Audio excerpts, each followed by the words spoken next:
A very good morning to you, Good Shepherd Church. Today is week 7 of our sermon series through the wild, weird, gnarly book of Revelation, which many of us, when we open it for the first or second time, we probably open it and then quickly close it because either the words or the images seem terrifying or even, at best, confusing.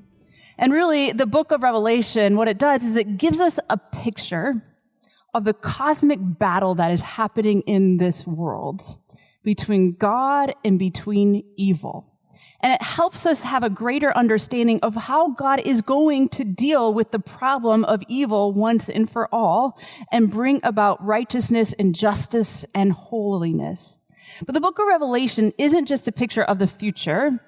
There's a theology called dispensationalism. Dispensationalism in the book of Revelation is probably, maybe you've seen it somewhere where someone has a chart of different dates and how things are going to happen, and they're trying to see the book of Revelation as though it's like a code that needs to be cracked, and it has to do with Israel and different rulers or different role wars. That's dispensational theology. We have a very different reading of the book of Revelation. In fact, most scholars and theologians today really reject dispensationalism. And instead, the book of Revelation is not just a book about the future, but it's also a book about the past. It's about the present, and it's also about the future. What it does is it gives us a picture of the state of humanity, of the state of evil, and the state of God, and how God is active in this world, working to redeem all of creation. And so every week we stand up together and we read the book of Revelation, and everyone sits down and thinks to himself, how are we going to unpack that? Because that was wild. So with great fear and trepidation, again today, I'm going to attempt to do that. And so I invite you to stand with me, and I'm going to read the words from Revelation chapter 14, verses 1 through 13. We don't have them on the screen because we want to practice it like the early church did. It was simply read out loud in an assembly, and we get to allow the words to sink into our hearts and minds. So hear the words from Revelation chapter 14. Then I looked, and there before me was a Lamb standing on Mount Zion, and with him 144,000 who had his name and his Father's name written on their foreheads. And I heard a sound from heaven like the roar of rushing waters and like a loud peal of thunder. Then sound I heard was like that of a harpist playing their harps. And they sang a new song before the throne and before the 4 living creatures and elders. No one could learn the song except the 144,000 who had been redeemed from the earth. These are those who did not defile themselves with women, for they remain virgins. They follow the Lamb wherever he goes. They were purchased from among the mankind and offered as first fruits to God and the Lamb. No lie was found in their mouths. They are blameless. Then I saw another angel flying in midair, and he had the eternal gospel to proclaim to those who live on the earth, to every nation, tribe, language, and people. And he said a loud voice, "Fear God and give him glory, because the hour of his judgment has come. Worship him who has made the heavens, the earth, the sea, and the springs of water." And a second angel followed. Fallen is great the Babylon the Great, which made all the nations drink the maddening wine of her adulteries. A third angel followed them and said in a loud voice, "If anyone worships the beast and its image and receives its mark on the forehead and their hand, they too will drink the wine of God's fury, which has been poured full strength into the cup of his wrath. They will be tormented with burning sulfur in the presence of the holy angels and of the Lamb. And the smoke of their torment will rise forever and ever. There will be no rest, day or night, for those who worship the beast in its image, or for anyone who receives the mark of its time." This calls for patient endurance on the part of the people of God who keep his commands and remain faithful to Jesus. Then I heard a voice from heaven say, "Write this, blessed are the dead who die in the Lord from now on. Yes, says the Spirit, they will rest from their labor, for their deeds will follow them." I'm going to say, here ends the reading of God's holy word, and you will say, thanks be to God. Here ends the reading of God's holy word. You may be seated. So last week, where we left off, we've been going through these different cycles that almost are saying much of the same thing, but kind of in a different way. And so last week, we saw a worship service, if you will, as these images of beasts were coming up and rising up out of the sea, and they were deceiving people. See, they weren't actual literal beasts, but but instead these beasts appeared as though they were God. For example, one of the beasts came out and it was clear that it had a fatal wound, yet somehow it was still alive. And so as a result of that, then, it says that many people rose up and began to worship the beast and say things like, "Who is like the beast?" Which are echoes of other worship songs. For example, we see Moses, after the parting of the Red Sea, say, "Who is like our God?" as they worship God. So we see this worship service happening. And one of the things that's really important for us to really understand, and that we talked about last week, we think when we read Revelation 13 and we see these people worshiping the beast, we think, what fools. How did they not know that they were worshiping the beast? Thank goodness that'll never be me. However, the beast is all around us. The beast is anything that is antithetical to the ways of God, and it often looks really good. It often looks God-like. It's appealing. It tastes good. It feels good. It looks great. And so the question where we landed last week was, if we were worshiping the beast, would we even know it? Would we even realize it? And so now, when we get into Revelation chapter 14, we see a totally different type of worship service. And so the title of this sermon series is Worship Wars. Now, if you've been around the church anywhere since the 90s, you know what worship wars means. Maybe it kind of just kicks something in you, a feeling of not good. Worship wars was this phenomenon happening in the 90s and early 2000s when contemporary music was making a rise and traditional music young people were not embracing any longer. And so churches would try to bring in contemporary worship, and every pastor would get a letter that would say, we need more hymns, less contemporary, or we need more contemporary, we need less hymns. And I even hear echoes of it now and then here at Good Shepherd where we jest and we joke about it. I hear someone say, "Oh, I'm not going to go worship over with the frozen chosen," or someone else will say, "Well, I'm not going to go over and work in the dark, worship in the dark side."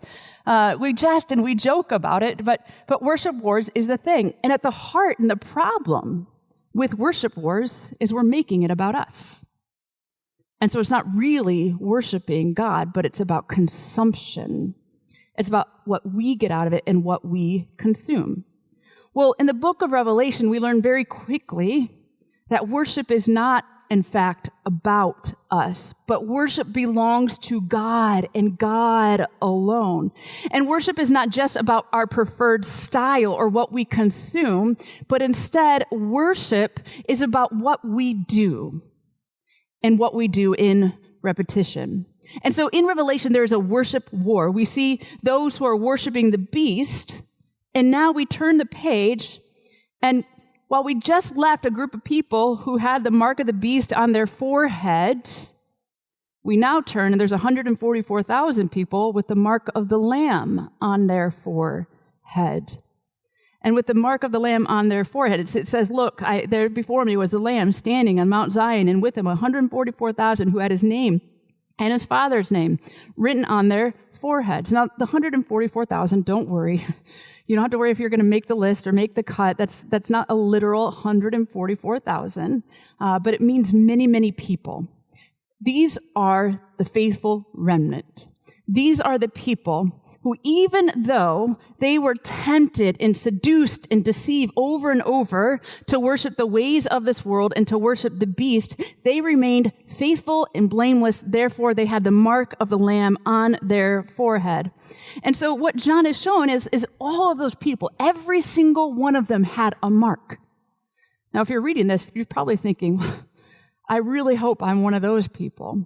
Now, again, this is not just about final judgment day, but this is about here and now.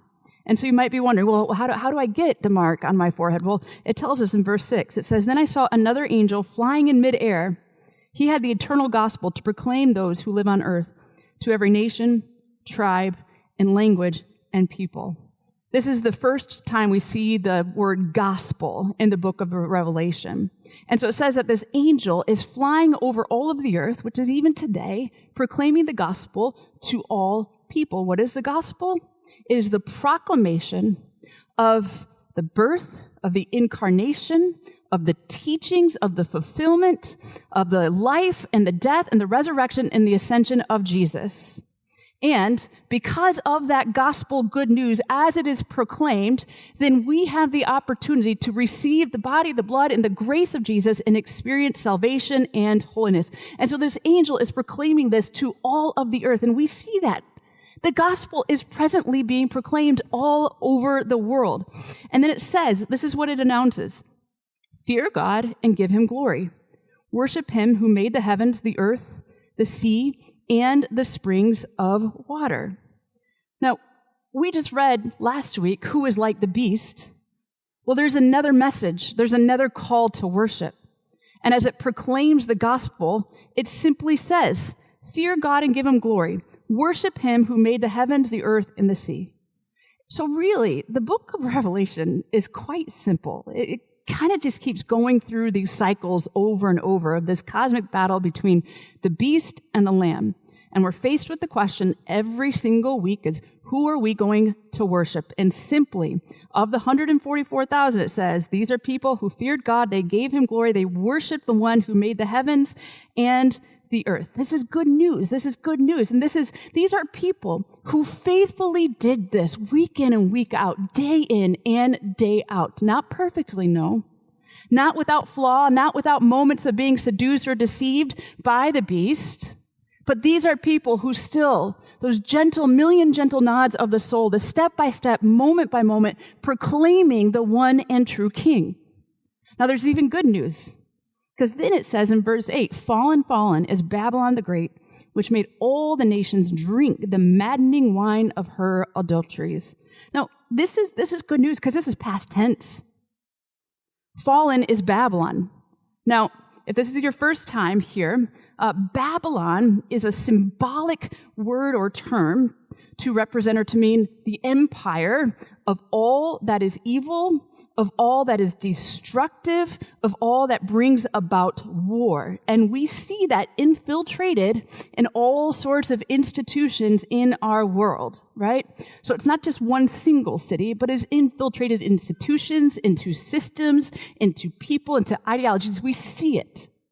Now it says it's fallen, which is past tense, which means ultimately the victory in the battle has already won, and the kingdom of God is presently breaking in.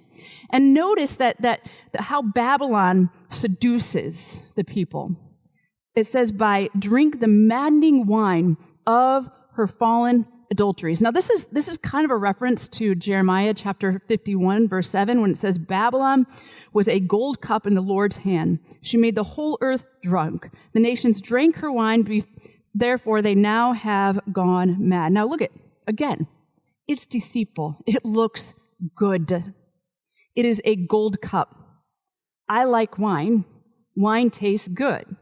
It looks good. And, when you're drinking wine, something begins to happen. We begin to kind of lose our faculties. And the more we drink it, the more that we want. And the more we want to experience it. And Babylon just keeps pouring it. And eventually people just become so unaware of the ways that they are then seduced or deceived by the beast. And before they know it, they are being formed, actually malformed, into the likeness of Babylon and into the ways of Babylon. Think about how wine works. It works very differently than a sword. See, we think oftentimes that Babylon is going to seduce us with a sword, but instead it's with things that looks really good. It works slowly, sip by sip. And Jeremiah said that as a result of this, the nations eventually went bad. And this is the trick, because the cup seems genuinely good, which is why it's hard to know if we're worshiping the ways of Babylon or the beast. Because it looks good, it looks right. The call is to live a well-adjusted American life. And it looks really right, and we're happy to participate in it. But the problem is, it's the repetition over and over and over. And let's just unpack this in a way that maybe makes sense. Let's try to bring this home. So there's a scholar that I really appreciate by the name of James K.A. Smith. And he has his book called You Are What You Love. And the idea of it is he says that we are not just thinking beings, but we're also loving beings. We are created to love, and we are created to worship. And he says that our loves, what they do, they are trained less by what we believe, but they are shaped and trained by what we do. And so he goes through his book and he talks about these everyday American liturgies that are shaping and forming us, that aren't inherently bad, but the beast is infiltrated in them, and they're forming and deforming, malforming us. And so let's just imagine if an anthropologist were to come to Naperville and she were to study our liturgies. She might first notice the liturgy of the morning, the first 5 minutes of the morning, when we reach for that glowing thing, and that glowing thing begins to form our anxieties, our affirmation, our feeling like we need to be in the know, and the more we start to know, the more anxious that we become. And then we begin to read it, and we see divisive language of the ways politicians talk about and talk to one another, and before that, it's beginning to form and shape how we talk. Or she might notice how the calendar liturgy, our calendars are full and packed with sports schedules, a catechism of children that are absorbing that their life is about their performance, that their worth is about their performance. Or what about the liturgy of the front porch? The package that just keeps arriving over and over. So many packages a day. We don't even know what it is that's at the front door. We have to go and open our Amazon account just to look at the picture to see what did I order and what is actually here. And we open it up as though it's Christmas Day all over again. And then within 5 minutes, we're on to the next itch that needs to be scratched. And we want to purchase that next thing. Or what about the evening devotion of curating our lives, of taking selfies or curating stories for the rest of the world to see, to think that we live a perfectly polished life. And I think that she would write in her notebook that these are devoted people.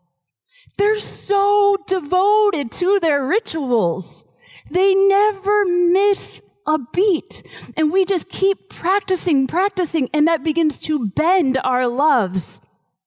And as that begins to bend our loves towards these things about what we consume, about what we need, it is bending our love away from the one and true God. That is how Babylon keeps pouring those drinks over and over and over. And we become what we love. We become what we practice over and over. And the third angel tells us, if anyone worships the beast and its image and receives its mark, they too will drink the wine of God's fury, which has been poured out full strength in the cup of his wrath.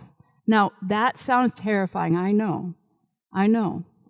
But we talked about, I think probably 5 weeks ago, when the angels were opening the seals, God's wrath and judgment is good news. As wild as that might sound, it's good news because that means that God is once and for all dealing with the problem of injustice, once and for all dealing with the problem of cancer, once and for all dealing with the problem of pain, once and for all dealing with the problem of depression and anxiety and worlds at war and destruction. Once and for all, the wrath of God's fury is being poured out of that, and we will live in a world of no more sorrow. We will live in a world of no more anxiety. We will live in a world of no more depression. We will live in a world of no more algorithms that sound absolutely terrifying. We will live in a world where we no longer worry about our children's future because the wrath of God's fury has been poured out and dealt with once and for all. My friends, judgment is good news. It is not the opposite of love.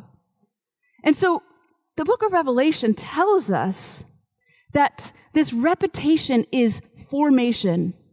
So how do we work against that? Well, one of the ways that we do that is right here, right now.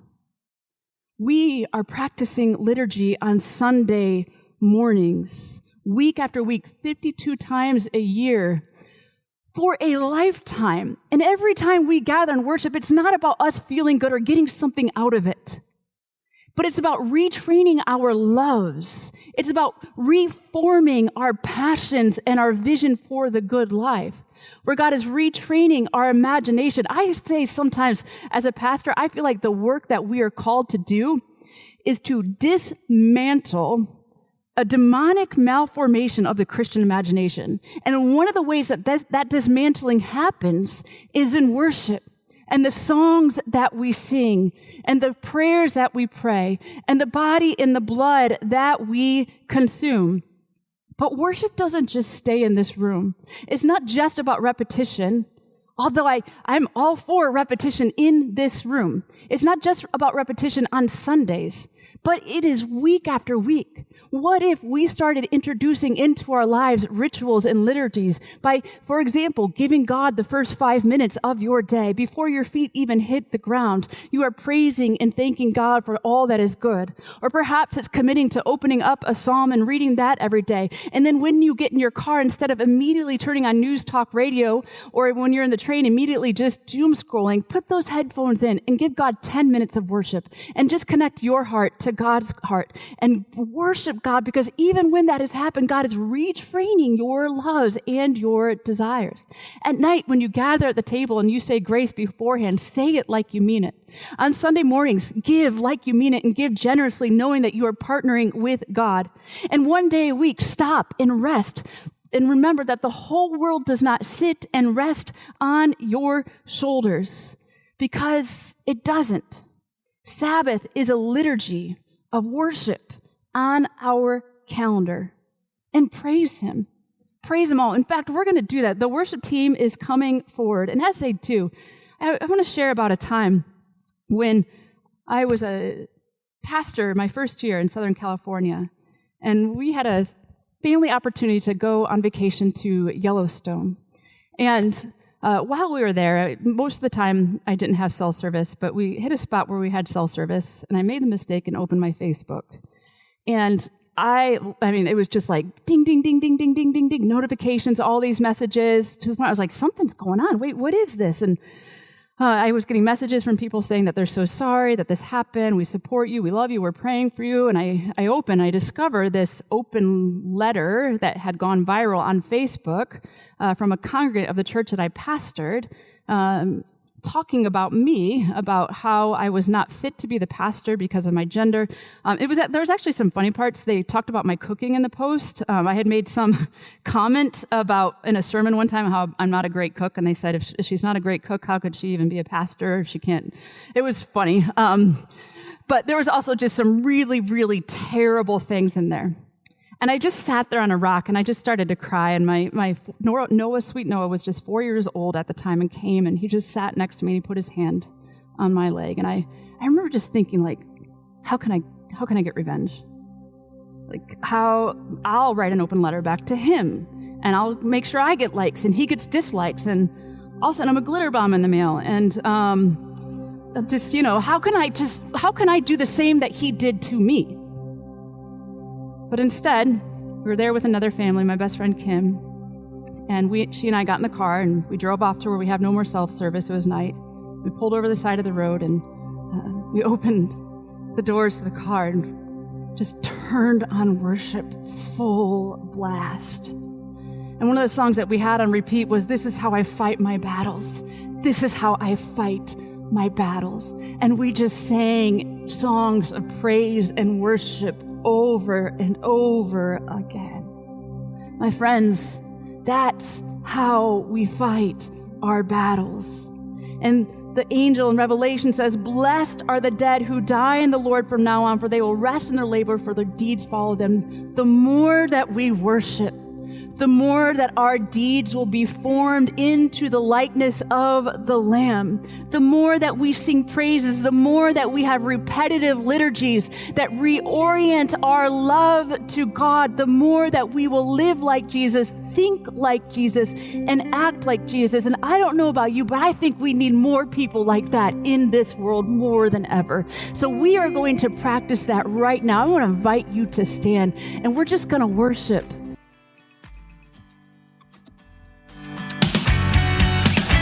Thank you for listening to the Encounter Faith podcast. This podcast is a service of G. Shep Productions from Good Shepherd Lutheran Church in Naperville, Illinois. All rights reserved. If you're in the area, we'd love to meet you on a Sunday morning at our 9 a.m. or 10:45 services. At Good Shepherd, we are inviting everyone to walk together in the calling of Christ for a life of eternal impact. This podcast is produced and hosted by me, Ross Cochran. And our theme song is Wake the Earth by 1111 Worship. Thank you for listening. We'll talk again soon.